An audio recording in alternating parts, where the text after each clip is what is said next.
Once upon a time, there lived two sisters who lived completely different lives. Their names were Tife and Yemisi, and people often wondered if they were truly blood sisters. Tife, the older sister, was a school dropout who married a man 20 years older than herself. Her younger sister Yemisi was well educated and worked in a multinational corporation. The sisters were not particularly close, as Tife often appeared distant and indifferent towards her younger sister Yemisi. One day, Yemisi returned home to visit their parents. She met Tife in the house and decided to share her exciting news. "I'm getting married," she said with a bright smile on her face.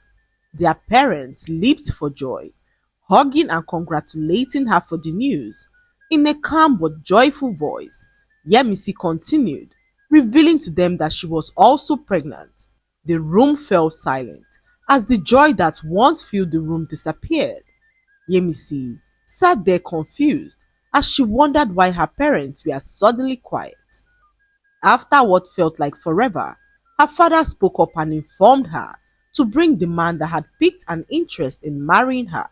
Tife could not hold back her anger. She stood up and stared at her parents, asking if they were going to sit back and watch this happen.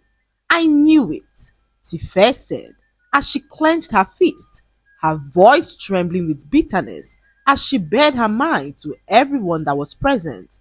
Tife accused Yemisi of trying to mock her childlessness.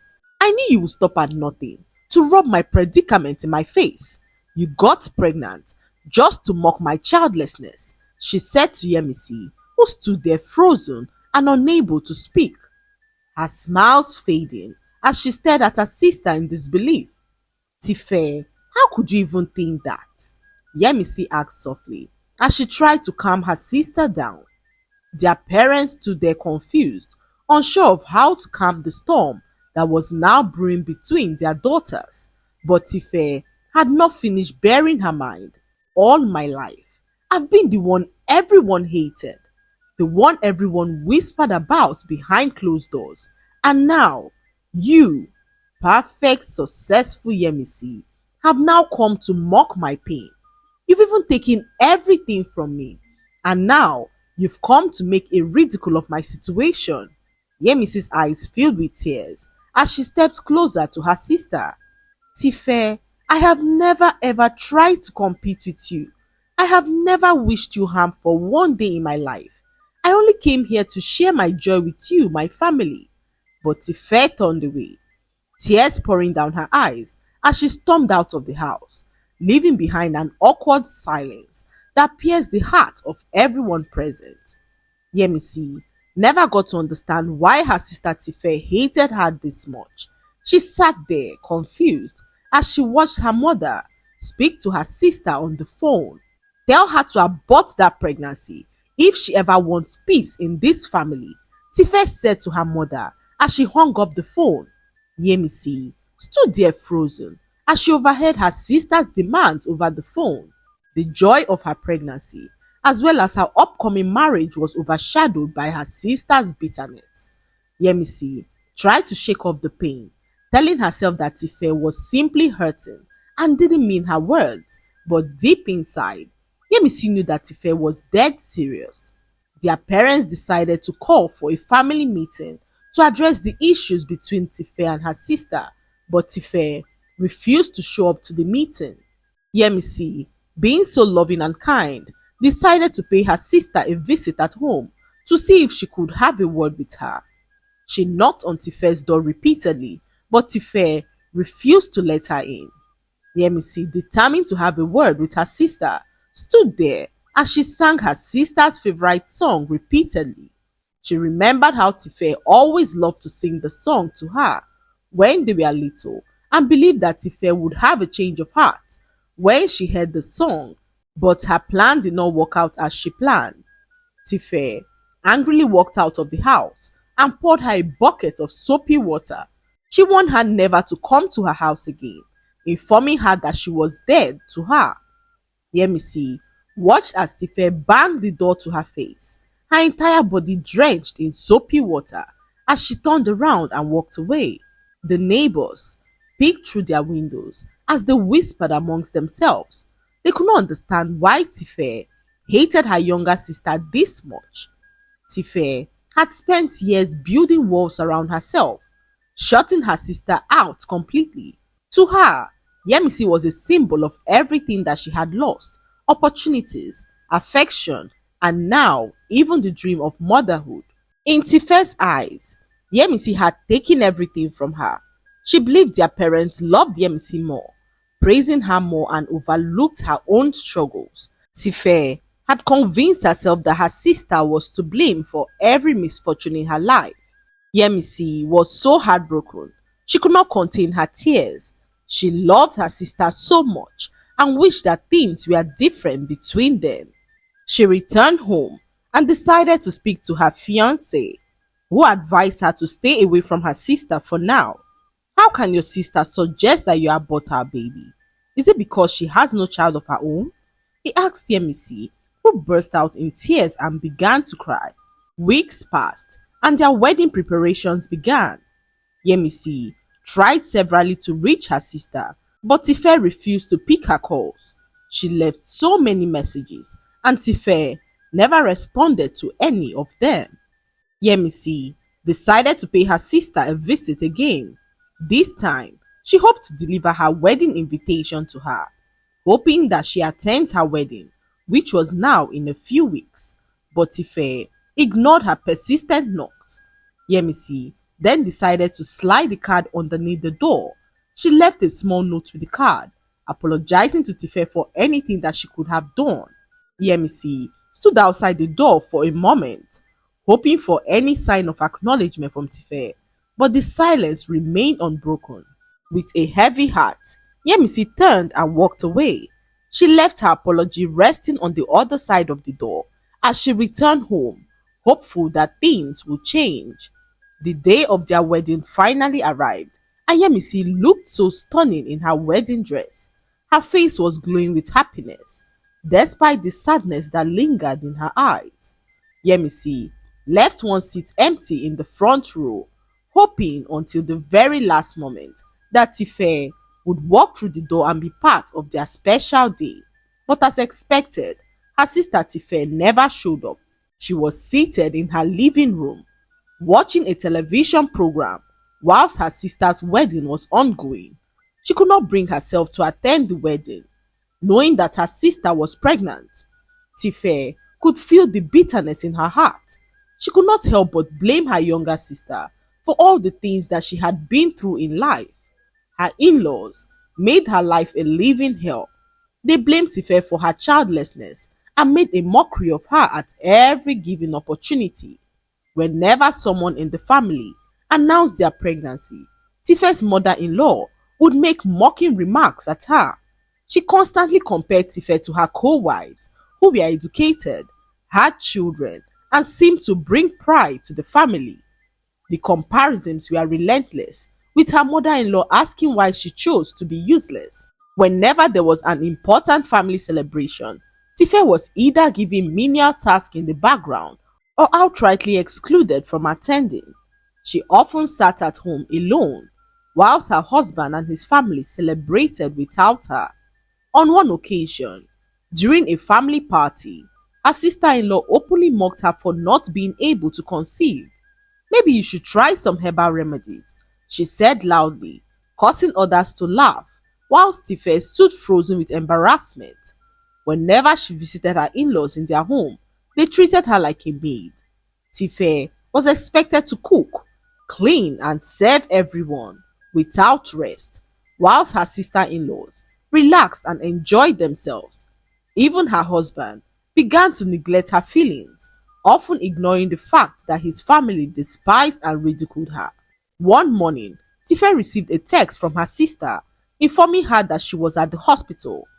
Her baby was coming, and Yemisi wished for Tife to be around.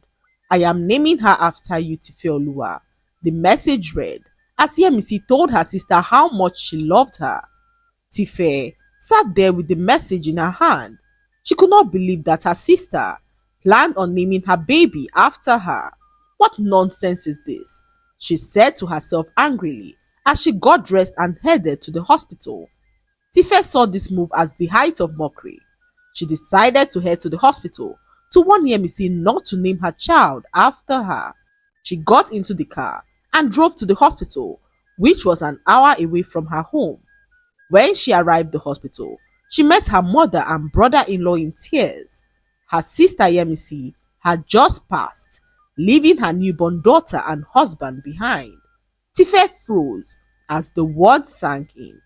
Her mother's sobs echoed in her ears, and her brother-in-law sat on the hospital bench, his face buried in his hands. The anger she had brought with her, the fire that fueled her journey to the hospital, dissolved into cold ashes. No, it can't be, Tife whispered, clutching her chest as though trying to hold her heart together. She stood there shaking as she watched her mother approach. She loved you, Tife. She loved you so much. Even in her final moment, she asked for you, her mother said with tears in her eyes. Tife's body shook as the guilt pierced her soul. All the anger, the resentment, the wall she had built around herself crumbled like a fragile sandcastle against an unyielding tide. She wanted to name her baby after you, Tife, her mother continued, through her tears. She said it was her way of showing you how much she loved you, despite everything that had happened. The weight of those words felt unbearable. Tife had spent so long resenting her sister Yemisi, believing she had stolen her happiness, that she never paused to see the love her sister had for her. And now she stood there, wishing that she acted better, but it was already too late. The door to Yemisi's hospital room was slightly ajar, and Tife walked in to see her sister's lifeless body laying on the hospital bed, her face serene as though she had simply fallen asleep. Her newborn baby lay in the corner asleep as Tife approached them with shaky hands. Tife looked down at the child, whose name was also Tife Olua. Her heart broke into 1,000 pieces as she felt the weight of her sister's love. "I'm so sorry," Tife whispered, her voice trembling. "I didn't see. I didn't realize how much you loved me. I let my pain blind me. And now you're gone." Tife broke down in tears as the nurse gently escorted her out of the hospital ward. Her mother stood at the door, silently watching the scene. She had never seen Tife so vulnerable in her life and knew that she contributed to her pain. She approached Tife and apologized for all the horrible things that she did to her. Tife stood there broken as she felt the whole world collapse in on her. Everyone saw her as a bitter woman, not knowing that beneath her bitterness was a story. It all began so many years ago when Tife fell in love with a young man named Obiora. He was kind, hardworking, and full of dreams. Their love was pure, and despite their financial struggles, they believed they could build a life together. When Tife found out that she was pregnant, she was terrified but hopeful. She thought Obiora would marry her and they would start a family together. But when she shared the news with her parents, everything began to go south. "You can't disgrace this family, oh, Tife. You will not have a child out of wedlock," her father said. Her mother cried bitterly, lamenting how the family name would be dragged through the mud. They forced Tife to have an abortion, telling her it was for her own good. Obiora, devastated by the news, gathered the courage to formally ask for Tife's hand in marriage, but her parents rejected him outrightly because of his state of origin. "We can't let our daughter marry someone from there," her father said coldly as he chased Obiora away, warning him never to step his foot in their home again. Obiora left heartbroken and Tife's world shattered before her eyes. Out of desperation, Tife planned to run away with Obiora. They planned on starting over somewhere far away, where no one knew who they were. But young Yemisi, who was only 10 at the time, overheard her sister's plans and innocently told their parents, thinking that she was protecting Tife from doing something wrong. That night, Tife was beaten mercilessly. Her father's belt left deep marks on her skin, and her mother's words cut even deeper than the scars. "You are a disgrace to this family," her mother said as she locked her in her room for days. Obiora eventually left the city, and Tife never saw him again. Her mother took her to have an abortion, not caring about the consequences. Tife lost her will to continue her studies. She dropped out of school and withdrew from the entire world. Her parents, seeing that she had decided not to further her education, introduced her to Chief Adewale, a man who was 20 years older than Tife. He was a very wealthy man who piqued an interest in her and wanted to marry her. Tife's parents convinced her to marry him, saying that doing so would bring their family out of poverty. Desperate for acceptance, Tife agreed, but her marriage was loveless. Chief Adewale was distant, and the years passed with no sign of children. The abortion she was forced to have had taken away her ability to conceive. Her husband grew colder over time, and his family treated her like a burden. Tife lived with the crushing guilt of her past and the emptiness of her present. Every smile on Yemisi's face reminded Tife of the life that she could have had, the love, the joy, the freedom to make her own choices. She saw Yemisi as the golden child, the one who escaped their parents' harsh control and got to live the life of her dreams. In Tife's eyes, it wasn't fair. She saw Yemisi's success, her happiness, and her pregnancy as a deliberate reminder of everything that she had lost. So, she poured her frustration on Yemisi, the one person who had loved her unconditionally. Yemisi had become a scapegoat for all the pain, regret, and unhealed wounds that Tife had endured. But standing there, staring at her sister's lifeless body, Tife realized the heavy weight of her choices and misplaced anger. She decided to let it all go, knowing that the damage had already been done. She apologized to Yemisi's husband for how badly she treated them. She narrated the whole story to him, tears pouring down her face as she confessed every detail: the abortion, the rejection of Obiora, her forced marriage to Chief Adewale, and the deep scars that had shaped her bitterness. Yemisi's husband listened intently, his eyes softening as he saw the shattered woman that was right before him. "Tife," he said gently, "I forgive you. Yemisi loved you so much, and she would want you to find peace." Tife broke down in tears as she felt a flicker of relief in his forgiveness. She devoted herself to caring for her niece Tifeoluwa, and in those quiet moments, as she held the baby in her arms, she began to feel something that she hadn't felt in years: love, pure and undiluted love. However, life wasn't done testing Tife. Chief Adewale, who had long grown tired of her presence, married another woman, a younger, more vibrant bride, chosen by his family. One fateful afternoon, Tife returned home to find her belongings packed in bags on the doorstep. "You are no longer welcome here," her husband said coldly, without meeting her eyes. His new wife stood in the background smirking. His family had ensured that every legal document was in his favor. Tife had no claim to anything, not the house, not the wealth, and certainly not his loyalty. Broken and humiliated, Tife returned to her parents' home with only a small bag of clothes. Her mother welcomed her silently, guilt etched on her face, while her father avoided her gaze entirely. Days turned into weeks, and the weight of her failures pressed heavily on her.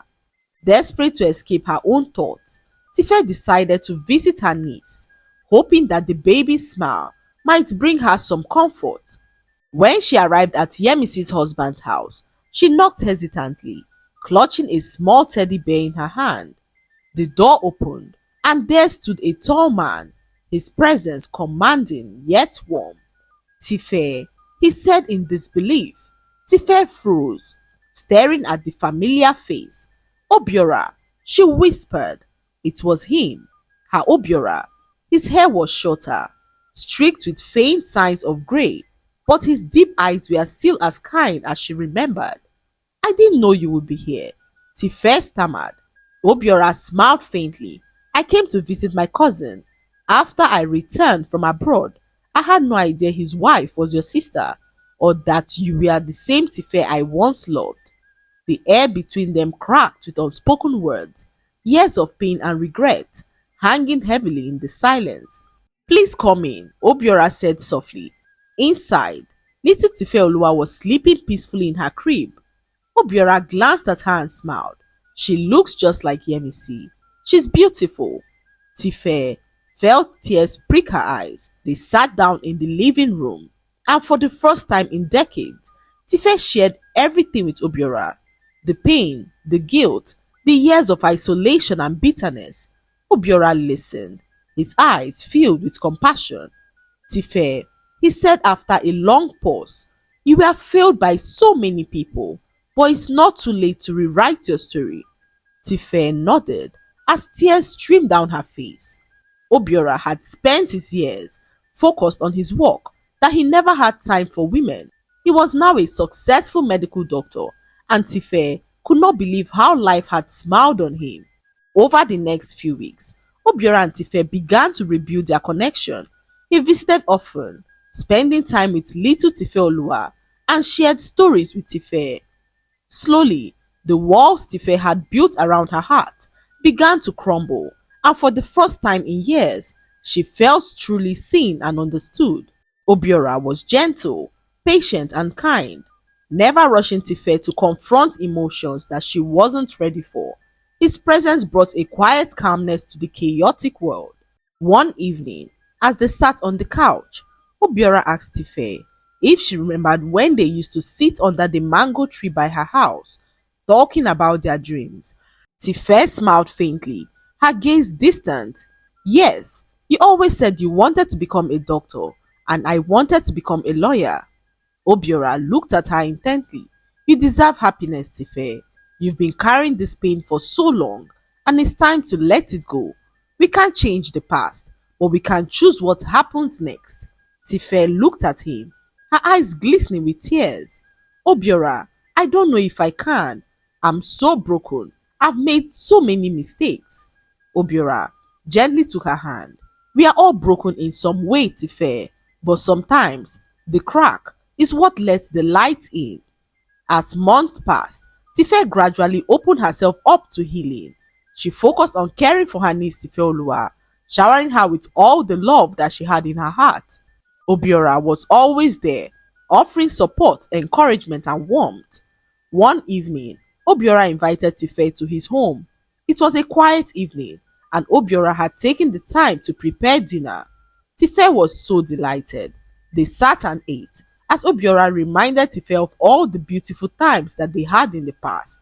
Tife could not help but giggle at the stories that brought back so many memories. Obiora then handed a small box to her as he watched her open it with a smile. Tife, I have loved you since we were young. Despite everything that happened, that love never died. I know we can't erase the past, but we can build a new future together. Will you let me love you? Will you let me stand by your side and help you heal? Tife's hands trembled as she opened the box to find a ring. Her heart pounded in her chest, and for the first time in years, Tife felt something warm and pure. Yes, Obiora, she whispered through her tears as Obiora screamed out in excitement. Tife and Obiora took their time building their life together. They didn't rush into marriage, but instead focused on healing and creating beautiful memories. Tife gradually reconciled with her parents. Her mother, racked with guilt, worked hard to make amends, while her father, though slower to express his regret, began to show subtle signs of remorse through his actions. Chief Adewale, on the other hand, spiraled into financial troubles as his new wife squandered his wealth and eloped with her lover. Karma, it seemed, had found its way back to him, but Tife no longer carried hatred or bitterness in her heart. She had found peace in the love she shared with Obiora and the joy that came with it. They got married, and Tife found out months later that she was pregnant. Obiora had put her on a fertility treatment that worked, and Tife was now carrying her own child. The news came as a miracle, one that brought tears of joy to Tife's eyes. She clutched the pregnancy test tightly, her hands trembling, as she whispered some heartfelt thanks to God. Obiora was also delighted. He pulled her into his arms as they held each other tightly, their tears mixing with laughter. This child is our blessing, Tife, Obiora said softly. A fresh start, a sign that love can heal even the deepest wounds. The months that followed were filled with laughter as Tife finally gave birth to twin babies. Her years of suffering finally ended as Tife lived the remainder of her life in joy. Her husband and children filled the void that she never knew could be filled. Her parents learned the bitter lesson never to sacrifice their children's happiness for societal approval. Tife's life was shaped by her parents' decisions, driven by societal expectations and fear of shame. Their insistence on aborting her pregnancy and rejecting the man that she loved led to years of bitterness, regret, and suffering. Therefore, this story teaches us that parental decisions, driven by societal pressure and fear of shame, can have devastating consequences on their children's lives. It highlights the importance of allowing children to make choices rooted in love and happiness rather than societal expectations. Bitterness and unresolved trauma can destroy relationships and prevent healing, while forgiveness, unconditional love, and self reflection are powerful tools for breaking free from cycles of pain. The story also emphasizes that it's never too late for redemption, healing, and second chances, and that love, both romantic and familial, has the power to restore even the most broken hearts.